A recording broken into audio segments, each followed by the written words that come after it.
तो स्वागत है बच्चों आप सभी का आपके अपने YouTube चैनल हरिओम क्लासेस में। जैसा कि आप देख रहे हैं, आज आप सभी के सामने जो है कृष्णा सर आए हैं, जो कि आप सभी को जो है ना बहुत ही बेहतरीन अंदाज में फिजिक्स पढ़ाने वाले हैं।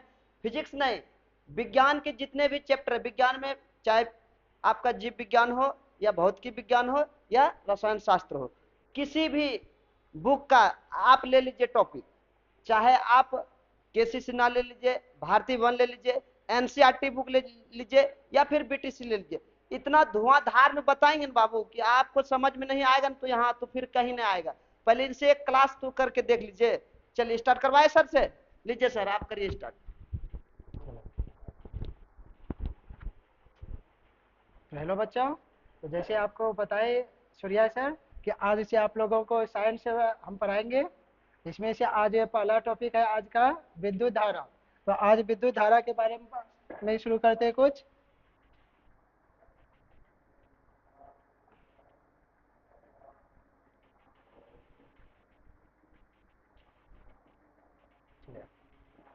तो आज हमारा फिजिक्स का चौथा चैप्टर है जिसका नाम है विद्युत धारा। तो आज शुरू करते हैं, जिसे इंग्लिश में बोलते हैं इलेक्ट्रिक करंट।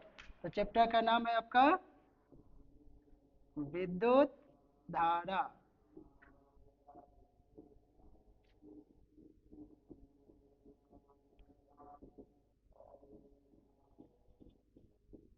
तो चैप्टर का क्या नाम है? तो चैप्टर का नाम है विद्युत धारा, जिसे इंग्लिश में क्या बोलते हैं? Electric current. देखिए, आज हम विद्युत धारा के बारे में बिल्कुल भी बात नहीं करेंगे। तो ये विद्युत धारा शुरू होने से पहले आपको इसमें जितने भी बेसिक चीज़ें होती है, ये विद्युत धारा होता क्या है, कैसे ये चलता है, तो उन सभी के बारे में पहले जान लेंगे। फिर उसके बाद तब आपको ये मतलब विद्युत धारा चैप्टर शुरू करेंगे। तो सबसे पहले आज आप लोगों के लिए कुछ विद्युत धारा से संबंधित बेसिक चीज़ें बताते हैं। जैसे देखिए, जैसे कि आप लोग जानते होंगे कि अभी तक जितने भी आधुनिक आवर्त सारणी है उसमें टोटल 118 तत्व हैं। तो आधुनिक आवर्त सारणी में कितने तत्व हैं? 118 तत्व हैं। तो इन 118 तत्वों में से देखिए कुछ देखिए कुछ धातु हैं, कुछ अधातु हैं और कुछ क्या है? उपधातु हैं। तो जिसमें से देखिए अगर बात करते हैं धातु, तो धातु देखिए कहीं कहीं मिलेगा आपको 91 लिखा हुआ, या कहीं मिलेगा 92। तो 91 से 92 को आपका क्या है? धातु है। और अगर बात करेंगे अधातु, अधातु तो अधातु कितने हैं? देखिए किसी कहीं पे 17 मिलेगा, कहीं पे 18 मिलेगा, कहीं पे 22 तक जाएगा। तो आपको ये कितना याद रखना है? 17 से 22 तक याद रखना क्या है? अधातु है। और एक बच गया आपका क्या? उपधातु। तो उपधातु कितने हैं? तो ये 7 है। तो जैसे देखिए हमारे पास जो आधुनिक आवर्त सारणी है जो कि मोस्ले साहब ने दिए हैं, उनमें से आपको देखिए 118 तत्व है। उन 118 तत्व में से आपके 91 से 92 को आपका क्या है? धातु है। और उपधातु कितने हो गए? 7 को हो गए। और अधातु कितने हैं? तो वो है आपके 17 से लेके 22 तक। देखिए कहीं कोई 17 बोलेगा, कोई आपको 18 भी बोलेगा, कोई 19 बोलेगा। तो इस तरह आपको इसको लगभग इसके रेंज में याद रखना है। चलिए, तो इससे देखिए अब यह बोलिएगा अब विद्युत धारा में इसका क्या जरूरत है। देखिए जितने भी विद्युत धारा है उसमें इसी के बारे में जानना रहता है कि विद्युत धारा कैसे चलता है, क्यों चलता है। तो देखिए विद्युत धारा जो होता है वो करंट के चलने, करंट मतलब इलेक्ट्रॉन के चलने के बाद क्या बनता है? विद्युत धारा बनता है। तो विद्युत धारा में आपको क्या जानना है? मुख्य रूप से इलेक्ट्रॉन के चलने के बारे में। तो देखिए इलेक्ट्रॉन होता है पहले क्या है, प्रोटॉन क्या होता है, आज उन्हीं सब के बारे में जानेंगे। तो चलिए शुरू करते हैं। अब देखिए जैसे हम बताएं 118 तत्व हैं, तो सबसे पहला तत्व क्या बोलते हैं? हाइड्रोजन, दूसरा हीलियम, लिथियम, इस प्रकार से सारे तत्व लिखा रहता है। तो आपके पीरियोडिक टेबल में ये सारे तत्व हैं। देखिए जैसे पहला हो गया हाइड्रोजन। हाइड्रोजन की परमाणु संख्या कितना होता है? 1 होता है। तो हाइड्रोजन के परमाणु संख्या एटॉमिक नंबर कितना होता है? तो 1 होता है। तो दूसरा देखिए हीलियम, इसका 2 होता है। लिथियम का 3 होता है। इस प्रकार से आगे सबका होता है। लिथियम हो गया। तो देखिए इसमें देखिए यहाँ पे जो इधर लिखा रहेगा वो सारा क्या रहेगा? वो परमाणु संख्या। और अगर हम बात करते हैं ऊपर पे जो लिखेंगे, ऊपर पे जो लिखते हैं उसको क्या बोलते हैं? परमाणु भार बोलते हैं या परमाणु द्रव्यमान बोलते हैं। तो बताइए ये जैसे हाइड्रोजन का परमाणु भार कितना होता है, ये परमाणु द्रव्यमान कितना होता है, ये 1 होता है। लेकिन देखिए लगभग ये होता है 1.008 होता है। लेकिन लगभग देखिए ये दशमलव के बाद बहुत छोटा मान है, इसलिए लगभग हम इसको क्या मान लेते हैं, 1 मान लेते हैं। और दूसरा देखिए जैसे अगर हम बात करते हैं हीलियम का परमाणु द्रव्यमान कितना होता है, तो 2 दूनी ये 4 हो जाता है। ठीक, तो 1 मिनट,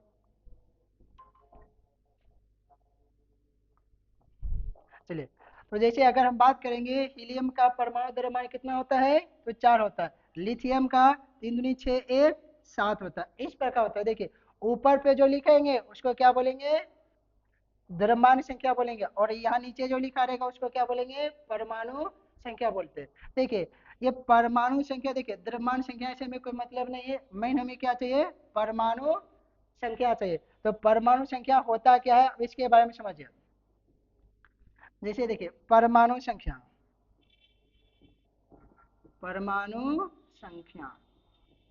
देखिए परमाणु संख्या क्या होता है, किसी भी पदार्थ का, देखिए जो रासायनिक अभिक्रिया में भाग लेता है वो क्या होता है, जो सबसे छोटा कण होता है उसी को क्या बोलते हैं, परमाणु बोलते हैं, एटम बोलते हैं। तो ये परमाणु संख्या। देखिए तो परमाणु संख्या के बारे में अगर बात करते हैं, देखिए परमाणु संख्या की क्या कहते हैं, प्रोटॉन की संख्या, प्रोटॉन की संख्या।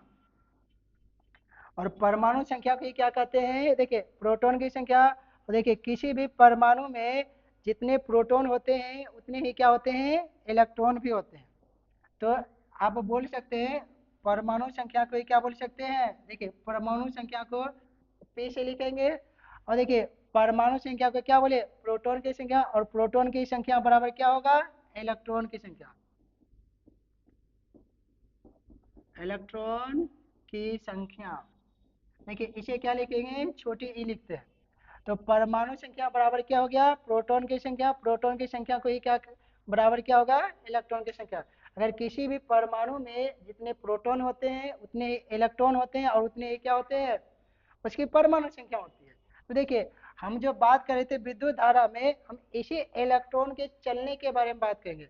अगर जैसे आपसे कोई पूछ लेगा कि जैसे मान लीजिए सोडियम है, तो सोडियम की परमाणु संख्या कितना होता है, 11 होता है। तो सोडियम की परमाणु संख्या कितना है, 11 होता है। तो इसमें कितने प्रोटॉन है, तो इसमें 11 को प्रोटॉन है। और कहेगा इलेक्ट्रॉन कितना है, इलेक्ट्रॉन भी कितना है, 11 होता है। तो किसी भी तत्व में जितने परमाणु संख्या होते हैं उतने ही प्रोटॉन की संख्या, और उतना ही क्या होता है, इलेक्ट्रॉन की संख्या होता है। अब आगे देखिए, जैसे देखिए ये परमाणु संख्या की क्या बोलेंगे, प्रोटॉन की संख्या, और उसी को क्या बोलेंगे, इलेक्ट्रॉन की संख्या। अगर आपसे कोई पूछ देगा सोडियम में कितने परमाणु है, क्या बोलिएगा, 11 को, मतलब 11 परमाणु संख्या है। और इसमें कितने प्रोटॉन है, इसमें 11 प्रोटॉन है। और इसमें कितने इलेक्ट्रॉन है, तो 11 इलेक्ट्रॉन है। अब देखिए इन्हीं दोनों के बारे में जानना है। अब जैसे देखिए इससे पहले आपको बताए थे द्रव्यमान संख्या, जैसे बताए थे ना, जैसे अगर हम इसी सोडियम का बात करते तो ऊपर पे इसका द्रव्यमान संख्या कितना होगा, 23 होगा। तो देखिए ये द्रव्यमान संख्या बनता कैसे है, तो कोई भी परमाणु है उसमें 3 मुख्य कण होते हैं। किसी भी परमाणु में कितने मुख्य कण होते हैं, 3। तो जैसे एक हो गया इलेक्ट्रॉन, प्रोटॉन, और एक तीसरा क्या होता है, न्यूट्रॉन। तीसरा क्या होगा, न्यूट्रॉन। तो किसी भी परमाणु में कितने मुख्य कण होते हैं, 3 को, प्रोटॉन, इलेक्ट्रॉन और न्यूट्रॉन। किसी को पहले बोल सकते हैं, न्यूट्रॉन बोले, इलेक्ट्रॉन बोले, प्रोटॉन, आप स्वतंत्र हैं। तो किसी को भी पहले बोलेंगे तो बात एक ही होगा। तो देखिए अभी आप तो ये जान गए कि इलेक्ट्रॉन क्या होता है, प्रोटॉन क्या होता है। अब ये न्यूट्रॉन क्या है, ये जो द्रव्यमान संख्या बना है ये कैसे बना है, ये बना है, देखिए प्रोटॉन प्लस न्यूट्रॉन मिल के। ये द्रव्यमान संख्या कैसे बना है, प्रोटॉन प्लस न्यूट्रॉन के मिल से, या फिर आप इलेक्ट्रॉन भी बोल सकते हैं कि इलेक्ट्रॉन और न्यूट्रॉन के योग को क्या कहते हैं, द्रव्यमान संख्या। तो देखिए अगर इसमें आपको बोलेगा 11 द्रव्यमान संख्या है, तो ये निकालते कैसे हैं, अगर द्रव्यमान संख्या में ये जो 23 है इसमें जैसे 11 को घटा देंगे, किसको, प्रोटॉन की संख्या को घटा देंगे, जो बचेगा आपका, कितना बचा, तो ये जैसे 12 को बचा, तो ये 12 क्या हो गया आपका, यही हो गया इसका क्या, द्रव्यमान, न्यूट्रॉन की संख्या।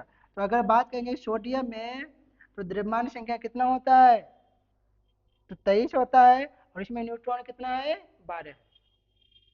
तो समझ गए होंगे ये परमाणु द्रव्यमान क्या है, कि परमाणु द्रव्यमान प्रोटॉन की संख्या प्लस में क्या, न्यूट्रॉन की संख्या के मिलने से क्या बनता है, परमाणु संख्या बनता है, सॉरी परमाणु द्रव्यमान बनता है। तो अगर आपको बोलेगा परमाणु द्रव्यमान बराबर परमाणु परमाणु द्रव्यमान, देखिए परमाणु जो द्रव्यमान रहेगा इसको ए से सूचित करते हैं। परमाणु द्रव्यमान को किससे सूचित करेंगे, ए से। तो परमाणु द्रव्यमान बराबर क्या होगा, प्रोटॉन की संख्या,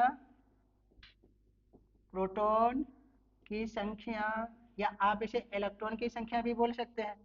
प्रोटॉन की संख्या प्लस क्या, न्यूट्रॉन की संख्या, या फिर प्रोटॉन की संख्या किसको बोलते हैं, परमाणु संख्या को। तो प्रोटॉन की संख्या की जगह आप क्या लिख सकते हैं, परमाणु संख्या भी लिख सकते हैं। आप ये लिखे, या फिर क्या लिखे, आप यह क्या लिखे, या इसके जगह आप लिख दीजिए परमाणु संख्या, परमाणु संख्या, और प्लस में क्या होगा, न्यूट्रॉन, न्यूट्रॉन न्यूट्रॉन की संख्या। ठीक, प्रोटॉन की संख्या को देखिए, ये जो प्रोटॉन की संख्या को किससे सूचित करेंगे, तो इसको लिखेंगे, प्रोटॉन की संख्या को बोलते हैं, इसको बोलते हैं जेड। जेड मतलब क्या हो गया, तो जेड मतलब आपको हो गया प्रोटॉन की, देखिए प्रोटॉन की संख्या मतलब पी, और परमाणु संख्या को जेड बोलते हैं। तो आप देखिए शॉर्ट में एक फॉर्मूला क्या लिख सकते हैं, कि ए इक्वल टू क्या, कि पी प्लस में क्या, एन, ए इक्वल टू क्या होगा, पी प्लस में एन हो गया। अब किसी भी तत्व में कितने प्रोटॉन है कितने न्यूट्रॉन है, अगर परमाणु संख्या पता हो जाएगा तो आप उसके न्यूट्रॉन की संख्या निकाल सकते हैं, या द्रव्यमान संख्या मालूम है, इनमें से कोई दो को मालूम रहेगा आप आराम से निकाल सकते हैं। जैसे अगर हम बात करते हैं कैल्शियम का, जैसे अगर हम बात करते हैं कैल्शियम, कैल्शियम की परमाणु संख्या कितना होता है, 20 होता है, और इसका द्रव्यमान संख्या कितना होता है, 40 होता है। कैल्शियम की परमाणु संख्या कितना होता है, 20 होता है, और द्रव्यमान संख्या 40 होता है। तो अब देखिए जैसे बोलेगा इसमें न्यूट्रॉन कितना है, तब इसमें क्या है, न्यूट्रॉन कितना होगा। तो न्यूट्रॉन निकालने के लिए आपको क्या करना होगा, सिंपल सा है, परमाणु द्रव्यमान में ये देखिए प्रोटॉन की संख्या बोलिए, या इसी को आपको क्या बोलने के लिए बोले थे, परमाणु संख्या बोलिए।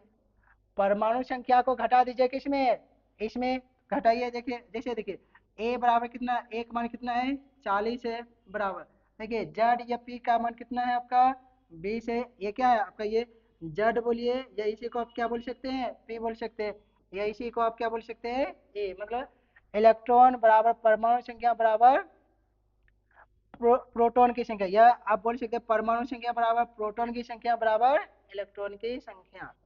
तो देखिए जैसे अगर हम बात करते हैं ये परमाणु जैसे आपका है, जैसे देखिए इसमें कितने प्रोटॉन है आपका, देखिए प्रोटॉन कितना है, तो 20 है, या परमाणु संख्या 20 है, और प्लस में आपको क्या निकालना है, न्यूट्रॉन की संख्या, ये प्लस है, इस पर आएगा तो क्या होगा, माइनस हो जाएगा। तो 40 में 20 गया, कितना बचेगा बोलिए, तो बचेगा 20। तो देखिए ये एक ऐसा तत्व बन गया जिसमें प्रोटॉन या इलेक्ट्रॉन बोलिए या न्यूट्रॉन बोलिए, ये सारे क्या है, बराबर है। तो प्रोटॉन भी 20 ही है, इलेक्ट्रॉन भी 20 है, परमाणु संख्या भी 20 है, और न्यूट्रॉन भी कितना है, 20 ही है। तो उम्मीद करते हैं ये सारे समझ गए होंगे कि इलेक्ट्रॉन क्या है, प्रोटॉन क्या है, और न्यूट्रॉन क्या है। और इसी तीनों को, इलेक्ट्रॉन प्रोटॉन और न्यूट्रॉन को क्या कहते हैं, किसी भी परमाणु का मुख्य कण बोलते हैं। तो अगर आपसे कोई पूछ दिया किसी भी परमाणु में, किसी भी परमाणु में मुख्य कण कितने हैं, तो क्या बोलिएगा, तो मुख्य कण कितने हैं, 3 है, कौन कौन, पहला देखिए, पहला हो गया इलेक्ट्रॉन, इलेक्ट्रॉन हो गया जिसे ई बोलते हैं, दूसरा हो गया क्या, प्रोटॉन हो गया, दूसरा हो गया प्रोटॉन हो गया, और तीसरा क्या हो गया, न्यूट्रॉन। तो बोलिए अगर कोई आपसे पूछ देगा किसी भी तत्व में कितने परमाणु किसी भी परमाणु में मुख्य कण कौन कौन से हैं, तो आप क्या बोलिएगा, तो मुख्य कण 3 होते हैं, इलेक्ट्रॉन, प्रोटॉन और न्यूट्रॉन। तो कितने मुख्य कण है, 3 है, इलेक्ट्रॉन, प्रोटॉन और न्यूट्रॉन है। तो देखिए, तो इन तीनों के बारे में उम्मीद करते हैं समझ गए होंगे। अब इसे आगे देखिए समझते हैं। अब देखिए जैसे, अब होता क्या है, ये विद्युत धारा क्या है फिर, विद्युत धारा। देखिए ये जो विद्युत धारा होता है, जब इलेक्ट्रॉन जब चले, देखिए जब कई सारे इलेक्ट्रॉन मिल जाएगा तो उसी को हम क्या बोलते हैं, आवेश बोलते हैं, करंट बोलते हैं, आवेश सॉरी चार्ज बोलते हैं। जब कई सारे इलेक्ट्रॉन मिल जाएगा, जब कई सारे क्या होगा, इलेक्ट्रॉन मिल जाएगा, तो उसी को क्या बोलेंगे, कई सारे इलेक्ट्रॉन को क्या बोलते हैं, आवेश बोलेंगे। क्या बोलेंगे, आवेश। ठीक। तो कई सारे इलेक्ट्रॉन को क्या बोल देंगे, आवेश बोलते हैं। जब देखिए कोई भी परमाणु, उसमें क्या होता है, इलेक्ट्रॉन, प्रोटॉन और न्यूट्रॉन। देखिए प्रोटॉन और इलेक्ट्रॉन के बारे, प्रोटॉन हो गया और क्या हो गया, न्यूट्रॉन। ये दोनों अब खोजकर्ता कौन है, कहाँ पे कौन रहता है, उसके बारे में जानेंगे। ठीक। तो जैसे देखिए, जैसे देखते हैं, जैसे इलेक्ट्रॉन, प्रोटॉन और न्यूट्रॉन, इलेक्ट्रॉन को ई बोलते हैं, प्रोटॉन को पी और न्यूट्रॉन को छोटी एन। इस तरह से इन सभी को संकेत में लिख देते हैं। अब आगे देखिए, अगर देखते हैं, अगर ये जो इलेक्ट्रॉन है, ये क्या है, इलेक्ट्रॉन हो गया, प्रोटॉन हो गया, न्यूट्रॉन, इन तीनों के खोजकर्ता कौन है। आपको एक ट्रिक याद रखना है। आपको ट्रिक ट्रिक क्या याद रखना है, जैसे देखिए ट्रिक आपका क्या है, इट, एट, पग, नाचे। तो देखिए ई मतलब क्या, देखिए ई से क्या हो गया, आपका ए से इलेक्ट्रॉन, ए से आपको क्या बोलना है, ए से क्या हो गया, इलेक्ट्रॉन। तो इलेक्ट्रॉन की खोज करता क्या, और टी से क्या हो गया, थॉमसन। थॉमसन बोलिए, या इसी को क्या बोलते हैं, थॉमसन। देखिए, तो अगर आपसे कोई पूछेगा इलेक्ट्रॉन के खोजकर्ता कौन है, तो इट मतलब इलेक्ट्रॉन के खोजकर्ता कौन होंगे, थॉमसन या थॉमसन बोले। तो ऐसा देखिए, पग, पग में क्या है, प्रोटॉन, पी मतलब प्रोटॉन, तो प्रोटॉन के खोजकर्ता कौन होंगे ये बताइए। तो गो से क्या हो गया, गोल्ड स्टेन, गोल्ड स्टेन। तो अगर आपसे बोलेगा कि प्रोटॉन के खोजकर्ता कौन होंगे, गोल्ड स्टेन। इलेक्ट्रॉन के खोजकर्ता, तो इलेक्ट्रॉन के खोजकर्ता थॉमसन साहब हो गए, प्रोटॉन के खोजकर्ता गोल्ड स्टेन। अब देखिए तीसरा क्या है, न्यूट्रॉन। नाचे, नाचे मतलब न्यूट्रॉन, न्यूट्रॉन। न्यूट्रॉन के खोजकर्ता कौन हो गए, तो न्यूट्रॉन के खोजकर्ता चाय से क्या हो गया, चाय से क्या हो गया, चाय से क्या बोलेगा, चाइडविक। चाय से क्या बोलना है, चाइडविक। तो अगर आपसे कोई पूछ देगा कि इलेक्ट्रॉन, प्रोटॉन और न्यूट्रॉन के खोजकर्ता कौन है, तो इलेक्ट्रॉन के खोजकर्ता तो कौन है, थॉमसन साहब, या इसे बोलते हैं जे जे थॉमसन, या थॉमसन बोलिए, तो क्या बोलते हैं, जे जे, जे जे। देखिए जे जे क्या बोलते हैं, थॉमसन या थॉमसन बोलिए। तो अच्छा, प्रोटॉन के खोजकर्ता गोल्डस्टीन हो गए। तीसरा आपका क्या हो गया, न्यूट्रॉन के खोजकर्ता कौन हो गए, तो न्यूट्रॉन के खोजकर्ता चैडविक साहब हैं। तो इस तरह इन तीनों का खोजकर्ता हो गया। अब देखिए, जैसे अभी तुरंत हम क्या बताए, जब इलेक्ट्रॉन चलने लगता है, जब इलेक्ट्रॉन चलने लगेगा तो उसी को क्या बोलते हैं, विद्युत धारा। या देखिए, इलेक्ट्रॉन से पहले क्या, जब एक इलेक्ट्रॉन है तो उसे इलेक्ट्रॉन ही बोलते हैं। जब ये कई सारे हो जाएगा, जब क्या हो जाएगा, कई सारे क्या हो जाएगा, इलेक्ट्रॉन हो जाएगा, तो इसी को हम क्या बोलते हैं, आवेश बोलते हैं। क्या बोलेंगे, आवेश। और आवेश को क्यों से सूचित करेंगे, आवेश बोले, या इसी को क्या बोलेंगे, चार्ज, इंग्लिश में आवेश। तो देखिए जैसे, जब एक वो इलेक्ट्रॉन है तो उसे इलेक्ट्रॉन ही बोलेंगे, और जब ये कई सारे समूह में हो जाएगा तो उसी को हम क्या बोलेंगे, आवेश बोलेंगे। और जब यही आवेश, जब यही आवेश जब चलने लगेगा, जब ये गति करने लगेगा, मतलब किसी तार से ये जाने लगेगा, तब हम उसे क्या बोल देंगे, तब हम उसे आवेश बोलते हैं। तब उसे विद्युत धारा बोलते हैं। जब एक इलेक्ट्रॉन है तो इलेक्ट्रॉन बोले, जब ये कई सारे हो गया उसे क्या बोल देते हैं, आवेश बोल देते हैं। और जब यही आवेश जब यही इलेक्ट्रॉन जब चलने लगेगा, दौड़ने लगेगा, तब हम उसे क्या कहेंगे, तब हम उसे विद्युत धारा कहते हैं। तो अब देखिए, अब बात रहा इन सभी पे चार्ज कितना रहता है। जैसे इलेक्ट्रॉन हो गया, प्रोटॉन हो गया, इन सभी का चार्ज अब निकलते हैं। जैसे देखिए, इलेक्ट्रॉन इलेक्ट्रॉन का आवेश, या एक इलेक्ट्रॉन का आवेश, आपसे ये देखिए, ये बार बार आपसे पूछा जाएगा, एक इलेक्ट्रॉन का आवेश। दूसरा देखिए, एक प्रोटॉन का आवेश। तीसरा आपसे क्या पूछेगा, एक न्यूट्रॉन का आवेश। इन सबको समझिए, एक इलेक्ट्रॉन का आवेश कितना होता है, ये क्या बोलिएगा, -1.6 गुना 10 माइनस 19 कूलम होता है। और ये सी बोलते हैं इसको, कूलम मतलब देखिए, ये जो आवेश के खोज करता कौन है, तो कूलम साहब है। तो सी मतलब क्या, कुलम्ब। कुलम्ब बोलिए, या इसे क्या बोलते हैं, कुलाम्ब बोलते हैं। कुलम्ब बोलिए या फिर क्या बोलते हैं, कुलाम्ब। तो एक इलेक्ट्रॉन पे कितना आवेश होता है, तो -1.6 गुना 10 पावर -19 कुलम होता है। दूसरा देखिए, प्रोटॉन पे बस इस माइनस को हटा दीजिए, बस वही हो जाएगा। तो 1.6 गुना 10 पावर -19 कुलम होगा। तो अगर पूछेगा एक इलेक्ट्रॉन पे कितना आवेश, तो क्या बोलेगा, -1.6 गुना 10 पावर -19 कूलम। और प्रोटॉन पे कितना आवेश होता है, तो 1.6 गुना 10 पावर क्या 19 कूलम। और कहेगा न्यूट्रॉन पे कितना आवेश होता है, लेकिन ये सारा कितना का है, एक का है। तो न्यूट्रॉन पे कोई आवेश नहीं होता है, कोई आवेश नहीं, कोई आवेश नहीं होता है। तो न्यूट्रॉन पे कोई आवेश होता है क्या, बिल्कुल नहीं। तो क्या बोल सकते हैं, नो चार्ज। तो आपका न्यूट्रॉन पे कोई चार्ज नहीं होता है।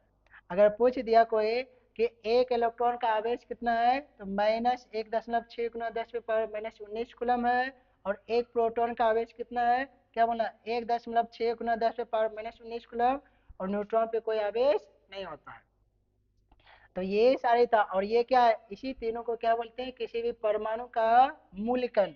तो ये तीनों क्या है, किसी भी परमाणु में कुछ रहे या ना रहे, ये तीनों मौजूद रहेगा। जैसे इलेक्ट्रॉन, प्रोटॉन और न्यूट्रॉन, तो ये तीनों आपका क्या रहेगा, किसी भी परमाणु में पाया ही जाएगा। चलिए अब अगला बात करते हैं। देखिए आगे अगर हम देखते हैं, तो देखिए अगर बोलेगा एक इलेक्ट्रॉन का द्रव्यमान कितना होता है। द्रव्यमान बोले तो वजन, मतलब देखिए एक इलेक्ट्रॉन मतलब बहुत छोटा एक इलेक्ट्रॉन होता है, तो इसका वजन कितना होगा, द्रव्यमान कितना होगा, तो क्या बोलिएगा, 9.1 इंटू 10 टू द पावर कितना, -31 kg। कहेगा एक इलेक्ट्रॉन का कितना वजन होता है, ये कितना भार होता है, ये कितना द्रव्यमान होता है, तो क्या बोलिएगा, 9.1 गुना 10 पे पावर -31 kg होता है। वही अगर दूसरा पूछेगा, एक प्रोटॉन का वजन कितना होता है, तो एक प्रोटॉन का वजन कितना होता है, तो ये क्या बोलेगा, 1.675 गुना 10 पे पावर -27 kg होता है। दूसरा अगर बोलेगा एक न्यूट्रॉन का द्रव्यमान कितना होता है, सॉरी ये 5 नहीं होता, यहाँ पे 3 होता है। तो एक न्यूट्रॉन का द्रव्यमान कितना होता है, एक न्यूट्रॉन का द्रव्यमान कितना होगा, बस ये जो 5 यहाँ पे था ये इसका होता है।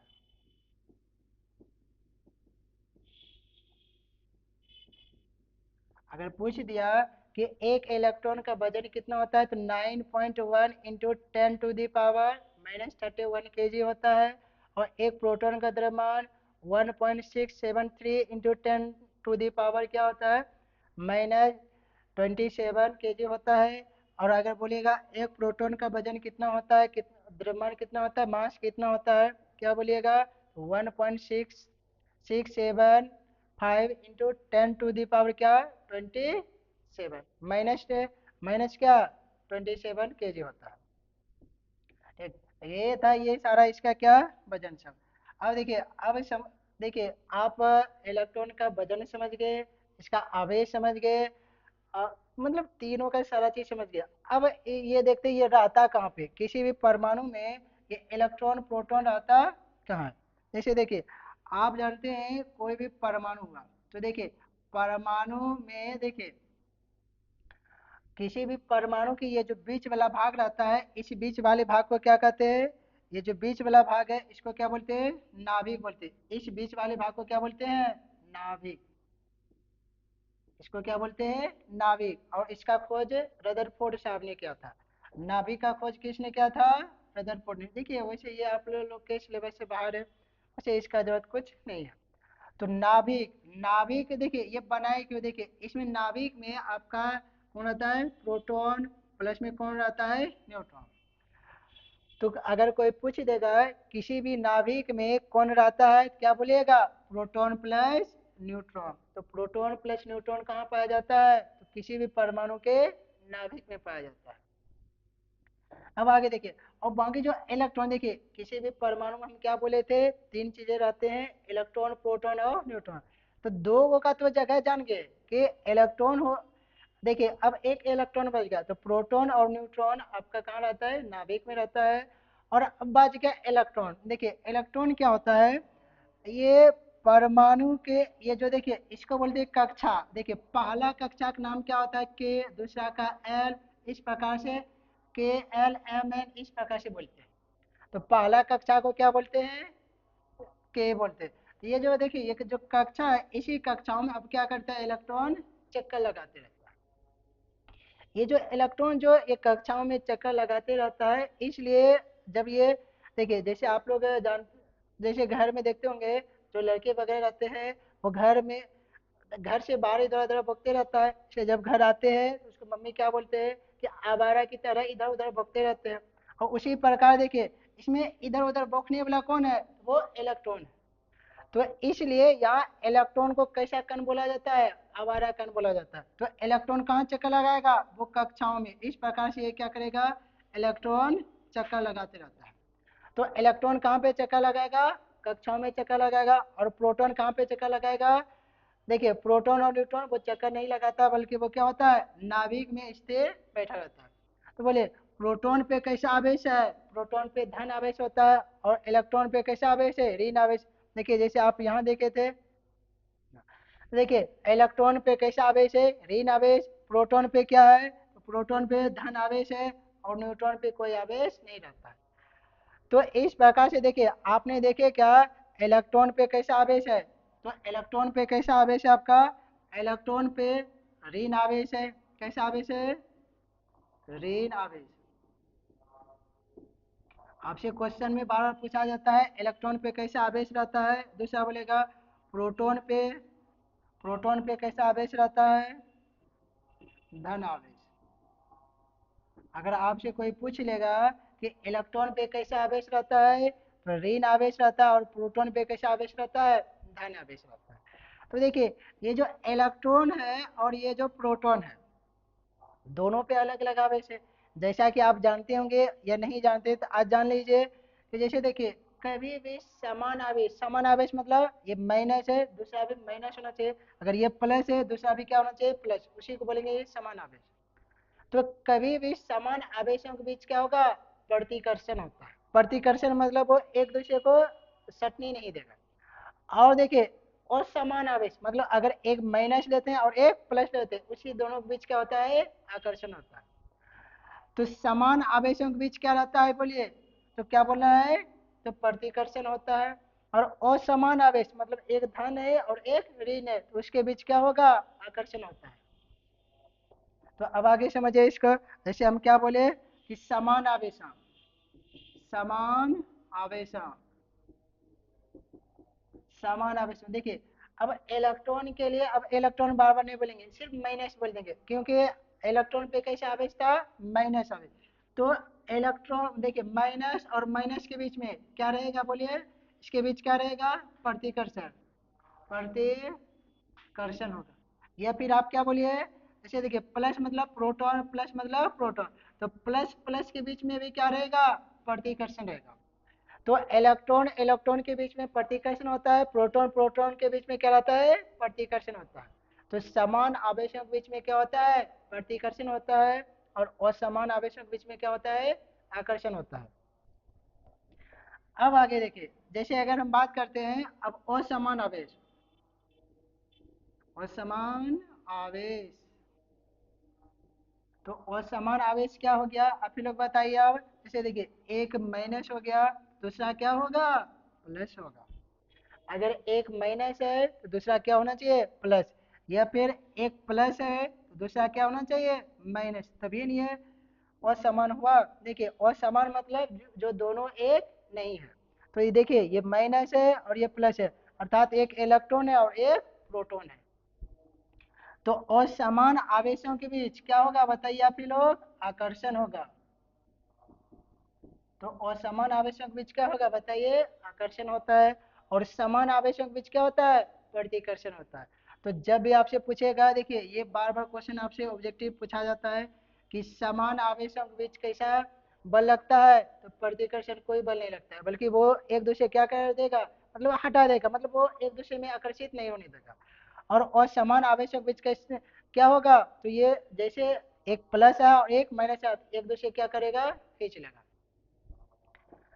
अब आगे समझिए, अगर हम बात करते हैं तो समान आवेशों के बीच प्रतिकर्षण हुआ और समान आवेशों के बीच आकर्षण, इसे ऑब्जेक्टिव आपसे बार बार पूछा जाता है, इसको याद रखिएगा। अब देखिए यहाँ पे जो हम बात कर रहे थे, देखिए यहाँ पे इलेक्ट्रॉन पे कैसा आवेश है, ऋण आवेश होता है, प्रोटॉन पे कैसा आवेश है, धन आवेश है। तो इलेक्ट्रॉन पे कैसा आवेश हो गया, तो इलेक्ट्रॉन पे ऋण आवेश, प्रोटॉन पे कैसा आवेश है, धन आवेश है। देखिए जैसे देखिए हम क्या बोले कि ये जो नाभिक होता है, नाभिक में और न्यूट्रॉन पे क्या है, कोई आवेश नहीं है। तो अब देखिए ये जो नाभिक है, नाभिक बीच में रहता है, तो बीच में कौन है, तो आपका न्यूट्रॉन और प्लस प्रोटॉन होता है। और ये जो इलेक्ट्रॉन है ये क्या करता है, ये कक्षाओं में घूमते रहता है। तो कक्षा का नाम क्या है बोले तो, कक्षा का नाम क्या है, तो पहला कक्षा को के कक्षा बोलते हैं, इसका नाम हो गया ये। दूसरा कक्षा का देखिए, कक्षा 1 हो गया। देखिए दूसरा कक्षा को क्या बोलेंगे, के बाद क्या आएगा, के एल हो गया, फिर एम हो गया तीसरा को, चौथा को एन बोलेंगे, इसी प्रकार से बोलते रहेंगे। तो देखिए जितने भी कक्षा होंगे के से लेके अब आगे उतना नाम बोलेंगे। तो पहला कक्षा को बोले कितना, क्या नाम है, के कक्षा। दूसरा कक्षा का देखिए, पहला कक्षा के कक्षा, दूसरा कक्षा का नाम बोलिए एल कक्षा, तीसरा कक्षा का नाम बोलिए, तीसरा को क्या बोलेंगे, तीसरा कक्षा का नाम, तो तीसरा को बोलते हैं एम कक्षा। चौथा कक्षा का नाम बोलिए, चौथा कक्षा को एन कक्षा। और फिर इसी प्रकार से बोलते हैं। फिर एम एन, देखिए एम हो गया, एन हो गया, उसके बाद ओ, इस तरह से बोलते जाएंगे। अब देखिए बात रहा, अब इलेक्ट्रॉन जो रहता है कैसे, देखिए पहला जब क्या सारे इलेक्ट्रॉन पहला कक्षा में रहेगा, तो बोलना है बिल्कुल नहीं। तो पहला कक्षा में जो है मैक्सिमम कितना इलेक्ट्रॉन रहेगा, 2 इलेक्ट्रॉन रह सकता है। अगर आपसे कोई पूछ देगा कि पहले कक्षा में कितने इलेक्ट्रॉन रह सकते हैं, मैक्सिमम तो 2 इलेक्ट्रॉन रहेगा, मैक्सिमम 2 इलेक्ट्रॉन रहेगा। दूसरा कक्षा में देखिए मैक्सिमम कितना रहेगा, 8 इलेक्ट्रॉन। अब इस प्रकार से सब में क्या रहेगा, 8 ही इलेक्ट्रॉन। तो देखिए ये जो हम बात की ये बाह्यतम कक्षा का, तो ये बाह्यतम कक्षा मतलब क्या, अगर पहला ही कक्षा सबसे बाहर वाला है तो उसमें 2 इलेक्ट्रॉन रहेगा, और दूसरा ही कक्षा क्या है, बाह्यतम वाला, मैक्सिमम 8 इलेक्ट्रॉन रह सकता है। कम रह सकता है लेकिन अधिक कभी नहीं रहेगा। और तीसरा में भी 8, और देखिए 2 8 8 इस तरह से अब चलते रहेगा। तो देखिए ये समझ गए होंगे। देखिए अगर आपसे कोई पूछेगा कि पहला कक्षा में मैक्सिमम कितना इलेक्ट्रॉन रह सकता है, 2 इलेक्ट्रॉन रह सकता है। दूसरा कक्षा में कितना रहेगा, उसके लिए फॉर्मूला होता है। देखिए तो ये हम बाह्यतम कक्षा की, ये कौन सा कक्षा की बात किए हैं, बाह्यतम कक्षा,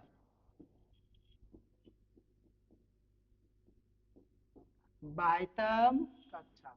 अगर कोई पूछ देगा कि बाह्यतम मतलब क्या, सबसे बाहरी कक्षा, तो सबसे बाहरी कक्षा की क्या बोलते हैं हम, बाह्यतम कक्षा। तो बाह्यतम कक्षा में कितने इलेक्ट्रॉन रह सकता है, तो देखिए पहला के कक्षा में 2 गो रहेगा, दूसरा में मैक्सिमम कितना रह सकता है 8 गो, तीसरा में भी वही 8 गो, चौथा में भी 8 गो, और इस तरह पांचवा छठा में भी कितना रहेगा मैक्सिमम 8 ही तक रहेगा।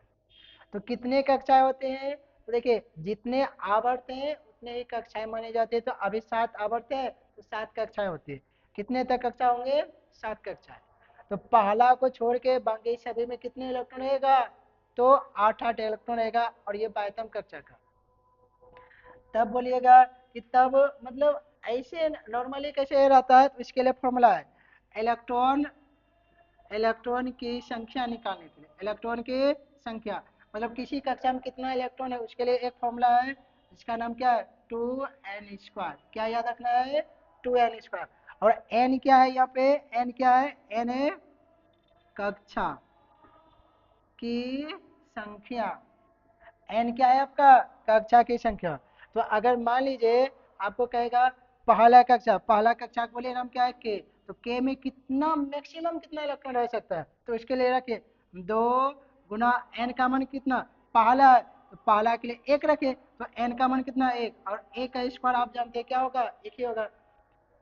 तो 1 का स्क्वायर आपका क्या हो जाएगा 1 ही होगा। तो इस प्रकार से कितना हो गया 2 हो गया। अगर दूसरा बोलिएगा पहला कक्षा में कितना इलेक्ट्रॉन हो गया 2 इलेक्ट्रॉन। अब देखिए दूसरा कक्षा में अगर हम बात करते हैं, दूसरा के बाद फिर नाम बताइए के कौन से कक्षा है, के के बाद बोलिए एल है, तो एल कक्षा या दूसरा कक्षा बोले, दूसरा कक्षा में कितना रहेगा, तो देखिए 2 गुना 2 का स्क्वायर कीजिए, तो 2 गुना 2 का स्क्वायर कीजिएगा कितना 2 दूनी 4, 4 दूनी 8, तो 8 इलेक्ट्रॉन। तो दूसरा कक्षा में मैक्सिमम कितना इलेक्ट्रॉन रह सकता है 8 इलेक्ट्रॉन। अब तीसरा के बाद के एल, उसके बाद एम होगा।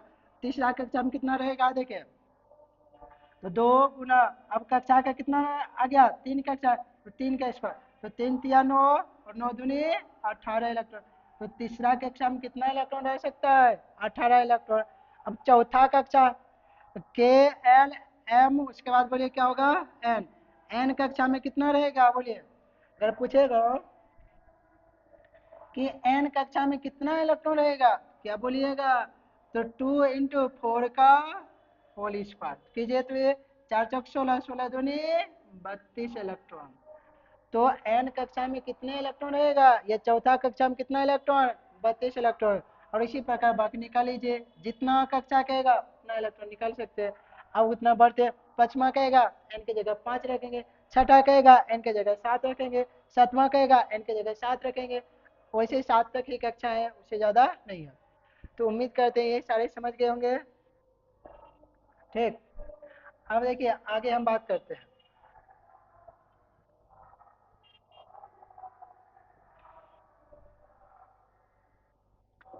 चलिए देखिए, जैसे ये आवेश हो गया, देखिए ये सारे आप लोग याद रखिएगा। बाकी देखिए अब जैसे अगले क्लास में जैसे हम जानेंगे, अब जैसे देखिए आज मुख्य रूप से बेसिक क्लास था, और बेसिक क्लास में आपने क्या क्या सीखे इन सबको एक बार रिवीजन कर लेते हैं। जैसे देखिए सबसे पहले आपने क्या देखे कि आधुनिक जो आवर्त सारणी है ये किसने दिया है, ये हम किसका बात कर रहे हैं आधुनिक आधुनिक आधुनिक आवर्त सारणी, आवर्त सारणी। ये आधुनिक आवर्त सारणी किसने दिया है, तो क्या बोलिएगा मोसले। तो ये जो आधुनिक आवर्त सारणी जो दिया है वो किसने दिया है, मोसले साहब ने दिया है। तो इस आधुनिक आवर्त सारणी में कितने तत्व हैं 118 तत्व है। उन तत्वों में से 91 से 92 को आपका धातु है, और अधातु कितने हैं देखिए, गूगल आपको बताता है 17, कहीं पे 18 मिलेगा, कहीं पे 19 भी, कहीं पे कोई 20 बोलता है, 21 22, मतलब 8 17 से लेके 22 तक आपको याद रखना है। तो जो भी इसके बीच के रेंज में आएगा उसको टिक कर देना है। दूसरा देखिए उप धातु, इसको फिक्स याद रखना है कितना 7 को याद रखना है। अब आगे देखिए क्या पढ़े, इसके बाद आपने क्या पढ़े कि परमाणु, परमाणु के बारे में आपने पढ़े थे। जैसे देखिए परमाणु, ये जो 118 तत्व हैं, ये जो 118 तत्व है इनमें से देखिए सबसे पहला तत्व को हाइड्रोजन बोलते हैं, जिसकी परमाणु संख्या 1 है। दूसरा क्या हो गया helium, lithium, beryllium, boron, carbon, इस तरह से आगे है। तो इन सभी में देखिए आपने क्या देखे, ये जो परमाणु संख्या रहता है ये किधर लिखते हैं बाईं साइड में, और ये जो सर पे क्या लिखते हैं कोई भी चीज जैसे आप वजन लेते हैं, वजन कहाँ लेते हैं, सर पे लेते हैं। तो ये जो ऊपर पे जो लिखा है, ये जो देखिए इसके ये जो सर पे लिखा है, ये सर पे मतलब ऊपर पे, ऊपर पर जो लिखा रहेगा उसको क्या बोलेंगे, भार बोलेंगे। अब वजन बोलिए, ये इंग्लिश में मास बोलते हैं। तो परमाणु भार, ये ऊपर पे जो लिखे वो क्या है, परमाणु भार है। तो ये जो परमाणु भार होता है ये हुआ। देखिए ये परमाणु संख्या जो है, ये जो नीचे लिखे ये सारे क्या है, परमाणु संख्या। परमाणु संख्या को किसे सूचित करने के लिए बोले थे आपको, जड़ से। तो जड़ को ही क्या बोलते हैं, परमाणु संख्या की क्या बोलते हैं, प्रोटॉन की संख्या। और प्रोटॉन की संख्या को ही क्या बोलते हैं, इलेक्ट्रॉन की संख्या। अर्थात किसी भी परमाणु में जितने प्रोटॉन है उतने ही इलेक्ट्रॉन रहेगा, उतना ही उसका परमाणु संख्या रहेगा। अब देखिए, लेकिन हम ये बात किसका करें, सिर्फ परमाणु का। लेकिन अगर वो आयन हो जाएगा तो इलेक्ट्रॉन फिक्स नहीं रहता, लेकिन प्रोटॉन फिक्स रहेगा। जब आयन आएगा तब उसका अलग। इसे देखिए इसी प्रकार आप ये सारे देखिए। तो आपने द्रव्यमान निकालने का एक फॉर्मूला देखिए क्या, कि ए बराबर क्या, ए मतलब परमाणु द्रव्यमान। देखिए ये अलग से एक संकेत लिया गया है, वैसे इसका इंग्लिश एटॉमिक मास बोलेंगे। लेकिन देखिए, और यहाँ पे परमाणु संख्या को क्या बोलते हैं, एटॉमिक नंबर बोलते हैं, लेकिन वो अलग ही एक लिया जाता है। तो इसलिए संकेत इसका क्या लिया गया है, जड़। तो जड़ ही आपको याद रखना है। से बुक में जो आपको दिया है संकेत वही, ऐसे नहीं तो हिंदी में नाम याद रखिए, परमाणु संख्या बराबर प्रोटॉन की संख्या बराबर ये परमाणु सॉरी परमाणु द्रव्यमान बराबर क्या, परमाणु संख्या बराबर ये देखिए परमाणु संख्या बोलिए या फिर क्या बोलिए, प्रोटॉन की संख्या प्लस क्या, न्यूट्रॉन की संख्या। इसी दोनों में से आप किसी एक को लिख सकते हैं। ठीक, और फिर ये क्या होगा, ये क्या हो गया, प्लस में न्यूट्रॉन की संख्या। ये हो गया, तो ये था आपका। तो इस प्रकार से आपने क्या देखे, ये जो सर पे ये क्या है, परमाणु, ये ऊपर पे क्या है, ये परमाणु द्रव्यमान है, और नीचे ये क्या है, परमाणु संख्या। तो अभी तुरंत फॉर्मूला देखिए क्या है, परमाणु द्रव्यमान कितना है, 40 है। और देखिए प्रोटॉन की संख्या बोलिए या प्रोटॉन की संख्या बोलिए या परमाणु संख्या बोलिए एक ही होता है। तो ये 20 हो गया, और निकालना क्या है, न्यूट्रॉन। तो न्यूट्रॉन भी कितना निकल गया, 20 निकल गया। ये देखिए आपने। अब आगे क्या देखे, किसी भी परमाणु में मुख्य कितने कण होते हैं, 3 कण होते हैं, इलेक्ट्रॉन प्रोटॉन और न्यूट्रॉन होते हैं। अब आगे क्या देखे, देखिए ये तो कल जानेंगे आगे के क्लास में। देखिए, और आपने देखे इलेक्ट्रॉन प्रोटॉन और न्यूट्रॉन के खोजकर्ता कौन है। तो सबसे पहले आपने क्या देखे, इसके लिए एक ट्रिक बताया आपको, क्या है, ईट पग नाचे। ईट पग नाचे याद रखना है। ऐसे देखिए, ऐसे वैज्ञानिक सबका नाम याद रखना थोड़ा दिक्कत हो जाता है, इसलिए हर एक चैप्टर में आपको इसी प्रकार से ट्रिक दिया जाएगा। तो ईट पग नाचे, ईट मतलब क्या हो गया, ईट मतलब देखिए, ई मतलब इलेक्ट्रॉन, इलेक्ट्रॉन के खोज करता। जे टॉमसन बोलिए या थॉमसन बोलिए, क्योंकि ये सब विदेशी सब लोग हैं, इसलिए इन सभी का नाम थोड़ा, कोई टॉमसन बोल देगा, कहीं लिखा मिला टॉमसन मिलेगा, कहीं पे थॉमसन मिलेगा। इसलिए आप जैसा नाम मिलेगा वैसा आप लगा देना है। तो ऐसा देखिए, पग मतलब प्रोटॉन के खोजकर्ता कौन है, गोल्डस्टीन हो गया। और न्यूट्रॉन के खोजकर्ता कौन होंगे, चैडविक हो गए। अब आगे आपने क्या देखे, देखिए जब इलेक्ट्रॉन, किसी भी इलेक्ट्रॉन के बारे में समझ लिया आपने, जब कोई भी इलेक्ट्रॉन रहता है, कोई भी परमाणु में क्या रहता है, इलेक्ट्रॉन रहता है। तो जब यही इलेक्ट्रॉन क्या होगा, चलने लगेगा, तब क्या बनेगा, देखिए यही जब इलेक्ट्रॉन चलने लगेगा तो उसे क्या बोलते हैं, विद्युत धारा। लेकिन जब एक बार चलने से कुछ नहीं होता है, जब यही इलेक्ट्रॉन कई सारे समूह में चलेगा तो उसी को क्या बोलते हैं, आवेश। और ये आवेश चलता है, या बोले आवेश चलता है या फिर इलेक्ट्रॉन चलता है, बात देखिए। तो आवेश में, आवेश के चलने को, दौड़ने को, गति करने को ही क्या कहते हैं, विद्युत धारा बोलते हैं। अब देखिए बाकी आपने एक इलेक्ट्रॉन का आवेश देखे, एक प्रोटॉन का आवेश देखे, न्यूट्रॉन पे कोई आवेश नहीं था। उसके बाद इसका भार देखे, तो एक इलेक्ट्रॉन का भार ये रहा, प्रोटॉन का रहा, इस प्रकार से देखे। उसके बाद आगे देखे, उसके बाद बाकी अपने कक्षा के नाम देखे, और उसमें कितने इलेक्ट्रॉन रह सकते हैं। तो बाकी देखिए, अब आगे के क्लास में देखिए, बाकी आपने देखिए समान आवेश क्या होता है और समान आवेश क्या होता है। अर्थात अगर माइनस माइनस है तो उसे समान आवेश बोलेंगे, या माइनस या प्लस प्लस है तो उसे क्या बोलेंगे, समान आवेश। अगर एक माइनस और एक प्लस, या एक प्लस और एक माइनस है, उसे क्या बोलेंगे, असमान आवेश। तो ये कुछ बेसिक इंट्रोडक्शन था, आगे के क्लास में से आगे जानेंगे। तब तक के लिए देखिए, देखिए आगे का क्लास समझने से पहले आपको ये सारा याद रखना बहुत जरूरी है। ठीक, तो उम्मीद करते हैं आपको क्लास अच्छा लगा होगा। अगर अच्छा लगा है तो आप लाइक सब्सक्राइब करें, और प्लस में क्या, अपने दोस्तों के साथ शेयर कीजिए। मिलते हैं अगले क्लास में, तब तक के लिए जय हिंद।